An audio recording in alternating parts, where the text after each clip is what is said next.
നാമെല്ലാം football കാണാറുണ്ടല്ലേ? Football സ്നേഹിക്കുന്ന എല്ലാവരും ഇഷ്ടപ്പെടുന്ന രണ്ട് ആൾക്കാരാണ് ക്രിസ്ത്യാനോ റൊണാൾഡോയും മെസ്സിയും. അപ്പോൾ നമ്മൾ അവരുടെ ജീവിതത്തിലേക്കൊന്ന് നോക്കിയാൽ തീർച്ചയായിട്ടും അവർ ചെറുപ്പകാലത്ത് തൊട്ടേ അവരുടെ ഫുട്ബോൾ സ്നേഹം കൊണ്ട് നടന്നിട്ടാണ് ഈ നിലയിലെത്തിയത് അല്ലേ? അപ്പോൾ അവരെന്തുമാത്രം പ്രാക്ടീസ് ചെയ്ത് കാണുമെന്ന് തീർച്ചയായിട്ടും നമുക്ക് ഊഹിക്കാം. അപ്പം ഞാനിത് പറഞ്ഞു വന്നത്, നമ്മൾ ഒരു എക്സാമിന് പ്രിപ്പയർ ചെയ്യുന്ന സമയത്ത് നമ്മൾ എന്തുമാത്രം നേരത്തെ നമ്മൾ സ്റ്റാർട്ട് ചെയ്യുന്നോ അതിനനുസരിച്ച് നമ്മുടെ റിസൾട്ട് തീർച്ചയായിട്ടും ഇമ്പ്രൂവ് ചെയ്യാൻ പറ്റും. അപ്പോൾ ആദ്യം തന്നെ നിങ്ങൾക്കെല്ലാവർക്കും ബ്രില്യൻ ഫാമിലിയിലേക്ക് സ്വാഗതം. ഇപ്പോൾ ഞാൻ നിൽക്കുക നമ്മൾ ഫിസിക്സ് ഫൗണ്ടേഷൻ കോഴ്സിൽ പഠിക്കുന്ന സമയത്ത് നമുക്ക് +1 +2 അതിനുശേഷം നമ്മൾ എൻട്രൻസ് ഓറിയൻറ്റഡ് ആയിട്ടുള്ള എക്സാം എഴുതുമ്പം എന്താണ് അഡ്വാൻറ്റേജ് ലഭിക്കുക അതിനെക്കുറിച്ച് ഒന്ന് ചിന്തിക്കാൻ വേണ്ടിയിട്ടാണ്. എല്ലാവർക്കും അറിയാം, 6ാം ക്ലാസ് മുതൽ നമ്മൾ ഫൗണ്ടേഷൻ ക്ലാസ്സുകൾ തുടങ്ങുന്നുണ്ട്. അപ്പോൾ ചിലപ്പോൾ ചിലരെങ്കിലും വിചാരിക്കാം, എന്തിനാണ് 6th ക്ലാസ്സിൽ തന്നെ നമ്മൾ ഫൗണ്ടേഷൻ തുടങ്ങുന്നത്? അവർ ചെറിയ കുട്ടികളല്ലേ, നമ്മൾ കുറച്ചുകൂടെ ഒരു 8ാം ക്ലാസ് 10ാം ക്ലാസ്സൊക്കെ ആകുന്ന സമയത്ത് എൻട്രൻസിനെ കുറിച്ച് ചിന്തിച്ചാൽ പോരെ. കുറേ അധികം ആൾക്കാർ 11th 12th വരുമ്പോഴാണ് എൻട്രൻസിനെ കുറിച്ച് അല്ലെങ്കിൽ അങ്ങനെയുള്ള എക്സാമുകളെക്കുറിച്ച് ആലോചിക്കുക.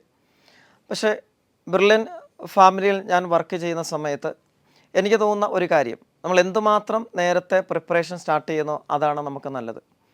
അപ്പോൾ അതുകൊണ്ട് 5ാം ക്ലാസ്സിൽ പഠിക്കുന്ന കുട്ടികളാണെങ്കിൽ 6ാം ക്ലാസ്സിൽ ഫൗണ്ടേഷന് വേണ്ടിയിട്ടുള്ള തയ്യാറെടുപ്പുകൾ തുടങ്ങുക.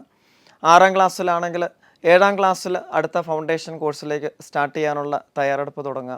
അപ്പോൾ നമ്മൾ 7ാം ക്ലാസ്സിലാണെങ്കിലും വിഷമിക്കേണ്ട ആവശ്യമില്ല, 9th വിഷമിക്കേണ്ട ആവശ്യമില്ല. അപ്പോൾ നമ്മൾ എന്തുമാത്രം പെട്ടെന്ന് ഈ കോഴ്സിൽ ജോയിൻ ചെയ്യാൻ പറ്റുമോ അതാണ് നല്ലത്.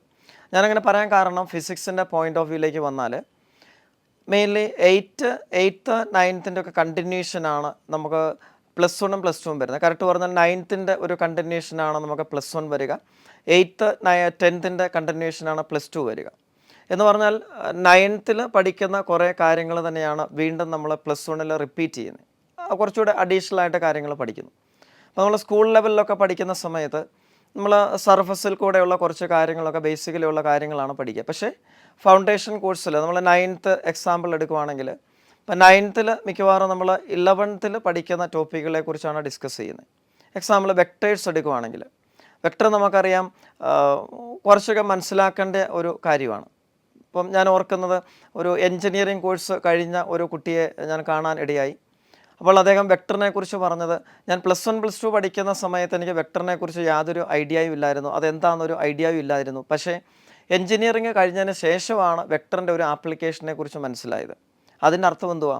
ആദ്യം +1 +2 വെക്ടറിനെ കുറിച്ച് പഠിച്ചപ്പോൾ ഒരു ഐഡിയ ഇല്ലായിരുന്നു. പക്ഷേ ഒന്നുകൂടെ എൻജിനീയറിംഗ് കോഴ്സിന് പഠിച്ചപ്പോൾ അതിനെക്കുറിച്ചൊരു ബോധം ഉണ്ടായെന്നാണ് മനസ്സിലാക്കേണ്ടത്. അപ്പോൾ നമ്മൾ മനസ്സിലാക്കേണ്ടത്, ഇപ്പം 9th 10th വെക്ടർ പഠിച്ചതിന് ശേഷം നമ്മൾ 11th 12th പഠിക്കുമ്പോൾ തീർച്ചയായിട്ടും കുറച്ചുകൂടെ കാര്യങ്ങൾ അതിനെക്കുറിച്ച് മനസ്സിലാക്കാനും പെട്ടെന്ന് ആപ്ലിക്കേഷൻ ലെവലിൽ ചിന്തിക്കാനും ഒക്കെ നമുക്ക് പറ്റും. അതേപോലെ നമ്മൾ അടുത്തത് നമ്മൾ മോഷനെ കുറിച്ച് പഠിക്കുമ്പം നമ്മൾ മോഷൻ്റെ ബേസിക്കലി ഉള്ള കാര്യങ്ങളാണ് നമ്മൾ സ്കൂൾ ലെവലിൽ പഠിക്കുക. അതിൻ്റെ കുറച്ചുകൂടെ ഹയർ ലെവലിൽ നമ്മൾ ഫൗണ്ടേഷൻ ക്ലാസ്സിൽ പ്രിപ്പറേഷൻ്റെ സമയത്ത് പഠിക്കുന്നത് കൊണ്ട് 11th 12th ചെല്ലുമ്പോൾ നമുക്ക് വളരെ ഈസി ആയിട്ട് സ്കോർ ചെയ്യാൻ പറ്റും. അപ്പോൾ അതുകൊണ്ട് അങ്ങനെ ഏത് സബ്ജക്റ്റ് ടോപ്പിക്ക് നമ്മൾ എടുത്താലും ആ ടോപ്പിക്കിൻ്റെ എല്ലാം ഡീറ്റെയിൽഡ് ആയിട്ടുള്ള ഡിസ്കഷനാണ് നമ്മൾ ഫൗണ്ടേഷൻ ക്ലാസ്സുകളിൽ വരിക. നമ്മൾ സ്കൂളിൽ പഠിക്കുന്നതിനപ്പുറം കുറച്ചുകൂടെ ഹയർ ലെവലിലെ കാര്യങ്ങൾ ചിന്തിക്കാനും കുറേ ന്യൂമറിക്കൽ ക്വസ്റ്റ്യൻസൊക്കെ സോൾവ് ചെയ്യാനുള്ള എബിലിറ്റി നമുക്ക് ഇൻക്രീസ് ചെയ്യാൻ പറ്റും, ഇമ്പ്രൂവ് ചെയ്യാൻ പറ്റും. അപ്പോൾ അതാണ് ഫൗണ്ടേഷൻ കോഴ്സിൻ്റെ ഒരു അഡ്വാൻറ്റേജ്. അപ്പോൾ തീർച്ചയായിട്ടും നിങ്ങളെല്ലാവരും എത്രയും പെട്ടെന്ന് ബ്രില്യൻ ഫൗണ്ടേഷൻ കോഴ്സിൽ ജോയിൻ ചെയ്യുക. ഇപ്പോൾ ജോയിൻ ചെയ്യുന്ന സമയത്ത് നിങ്ങൾക്ക് എല്ലാവർക്കും അറിയാം, ഒരു എൻട്രൻസ് കാണും അല്ലേ? അപ്പോൾ ആ എൻട്രൻസ് എക്സാം പ്രിപ്പറേഷൻ നടക്കുന്ന സമയത്ത് ഏത് ഡിഫിക്കൽട്ടി ലെവലിലുള്ള ക്വസ്റ്റ്യൻസൊക്കെയാണ് നമ്മൾ എൻട്രൻസിന് വരാൻ സാധ്യതയെന്നൊക്കെ നമ്മൾ ഡെമോ ക്ലാസ്സും എക്സാമുകളും ഒക്കെ ഉണ്ട്. അപ്പോൾ അതൊക്കെ തീർച്ചയായിട്ടും നിങ്ങൾ അറ്റൻഡ് ചെയ്യുക. അപ്പോൾ അങ്ങനെ അതിന് വേണ്ടിയിട്ട് നന്നായിട്ട് പ്രിപ്പയർ ചെയ്തിട്ട് നല്ല റിസൾട്ടുമായിട്ട് ഇവിടെ വരാൻ എല്ലാവർക്കും സാധിക്കട്ടെ എന്ന് പ്രാർത്ഥിക്കുന്നു. ഒരിക്കൽ കൂടെ ബ്രില്യൻ ഫാമിലിയിലേക്ക് എൻ്റെ പ്രിയ കൂട്ടുകാർക്ക് എല്ലാവർക്കും സ്വാഗതം ആശംസിച്ചുകൊണ്ട് നിർത്തുന്നു. All the best. Thank you. Entrance സംബന്ധമായ വാർത്തകളും അപ്ഡേഷനുകളും ഏറ്റവും വേഗം ആധികാരികമായി അറിയാൻ ബ്രില്യൻ സ്റ്റഡി സെന്റർ പാല യൂട്യൂബ് ചാനൽ സബ്സ്ക്രൈബ് ചെയ്യുക, ബെൽ ഐക്കൺ അമർത്തുക. ഈ വീഡിയോ മറ്റ് സുഹൃത്തുക്കളിലേക്കും ഷെയർ ചെയ്ത് നൽകുക.